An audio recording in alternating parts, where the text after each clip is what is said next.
خالف کے ساتھ نہ ان کی عورتوں کو کچھ ہاتھ لگانا ہے، نہ ان کے بوڑھوں کو، نہ ان کے بچوں کو. یہ ہدایت تھی جنگ کے دوران. تو یہاں تو اپنے لوگوں سے کیا جا رہا ہے. ہم پڑھتے تھے یہ اخباروں میں کہ جی مقبوضہ کشمیر میں اس طرح گھروں میں گھستی ہے ہندوستان کی فوج. فلسطینیوں سے سنتے تھے، لیکن وہاں بھی عورتیں بچوں سے اتنا نہیں ہم نے سنا جو اب ہو رہا ہے. تو میں اس سے کیا، یعنی اس سے حاصل کیا ہوگا؟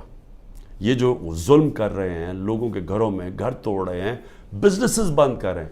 آگے بے روزگاری ہے، لوگوں کی بزنسز بند کر رہے ہیں. وہ لوگ بے روزگار، اچھا پھر نوکروں کو اٹھا کے لے جاتے ہیں. مجھے ابھی یہ نہیں سمجھ آئی، وہ بیچارے نوکر جو اپنی بیوی بچوں کا پیٹ پال رہے ہیں ان کو اٹھا کے لے جاتے ہیں اور ان کو مارتے ہیں، ان کے اوپر ظلم کرتے ہیں.